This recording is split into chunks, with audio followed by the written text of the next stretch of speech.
அஸ்ஸலாமு அலைக்கும். இன்னைக்கு பசங்களுக்கு பிடிச்ச மாதிரி மோமோஸ் எப்படி செய்யணும் பார்க்கலாமா? மைதா மாவு, ஆயில், தேவையான அளவு உப்பு, கொஞ்சம் கொஞ்சமா தண்ணி சேர்த்து சப்பாத்தி மாவு கன்சிஸ்டன்சிக்கு ஒரு டோவா ரெடி பண்ணி வச்சுக்கோங்க. நீங்க கோதுமை மாவு கூட யூஸ் பண்ணிக்கலாம். உங்க பிள்ளைங்களுக்கு எது ஹெல்த்தியா இருக்குமோ அதை எடுத்துக்கோங்க. இந்த 30 மினிட்ஸ் ரெஸ்ட்ல விட்டுக்கோங்க. இப்போ ஸ்டஃபிங் எப்படி செய்யணும் பார்க்கலாம். ஸ்டஃபிங் நான் பண்ற மாதிரி பண்ணுங்க. அப்பதான் ரெஸ்டாரண்ட்ல கிடைக்கிற டேஸ்ட் கிடைக்கும். சிக்கன் நல்லா ஃபைன் பேஸ்டா அரைச்சு எடுத்துக்கோங்க. வெங்காயம், பச்சை மிளகாய், தேவையான அளவு உப்பு, சிக்கன் பேஸ்டையும் சேர்த்து நல்லா சிக்கன் நல்லா கொத்தி விட்டுக்கோங்க. சிக்கன் குக் ஆகுனா போதும். இது கூட ஜிஞ்சர் கார்லிக் பேஸ்ட், உங்க காரத்துக்கு ஏற்ப மிளகுத்தூள், சோயா சாஸ் சேர்த்து நல்லா வதக்கி விட்டுக்கோங்க. சிக்கன் குக் ஆகுனா போதும். சிக்கன் குக் ஆகுன பிறகு ஸ்டவ் ஆஃப் பண்ணிக்கோங்க. இப்போ ஸ்டஃபிங் ரெடி ஆயிடுச்சு. சப்பாத்தி மாவு மாதிரி திரட்டி அழகான ஒரு ரவுண்ட் ஷேப்க்கு வரதுக்கு இந்த மாதிரி லிட் வச்சு நல்லா பிரஸ் பண்ணி ரவுண்ட் ஷேப்ல கட் பண்ணி எடுத்துக்கோங்க. திக்கா இல்லாம தின்னா திரட்டிக்கோங்க. இப்போ ஸ்டஃபிங் உள்ள வச்சு வீடியோல காமிக்கிற ஷேப்க்கு ரெடி பண்ணி வச்சுக்கோங்க. அப்படி இல்ல உங்களுக்கு விருப்பப்படுற ஷேப்க்கும் ரெடி பண்ணி வச்சுக்கோங்க.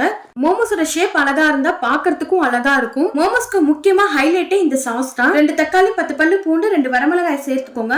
முக்கியமா ரைட் சில்லியை சேர்க்கும் போது உள்ள சீட்ஸ் எல்லாம் எடுத்துட்டு சேர்த்துக்கோங்க. தக்காளி பாயில் ஆனதுக்கு அப்புறம் ஸ்கின்னை பீல் பண்ணிட்டு ஃபைன் பேஸ்டா அரைச்சு எடுத்துக்கோங்க. இப்போ ஒரு பேன்ல கொஞ்சமா எண்ணெய் சேர்த்து சாப்டு கார்லிக், அரைச்ச டொமேட்டோ பேஸ்ட், தேவையான அளவு உப்பு, sugar, 1/2 table spoon tomato ketchup, 1/2 table spoon soya sauce சேர்த்து ட்ரை ஆகிற அளவுக்கு நல்லா குக் பண்ணி எடுத்துக்கோங்க. இப்போ சாஸும் ரெடி ஆகிடுச்சு. இப்போ ரெடி பண்ணி வச்சிருந்த மோமோஸை 15 நிமிஷத்துக்கு ஸ்டீம் பண்ணி எடுத்துக்கோங்க. மோமோஸும் ரெடி ஆகிடும். இப்போ குக் ஆகிற மோமோஸை சுட சுட சாஸ்ல நல்லா டிப் பண்ணி பைட் பண்ணுங்க. ரொம்ப சூப்பரா இருக்கும். கண்டிப்பா உங்க வீட்டுல உள்ள கிட்ஸ்க்கு மட்டும் இல்ல, உங்க வீட்டுல உள்ளவங்களுக்கே பிடிக்கும்.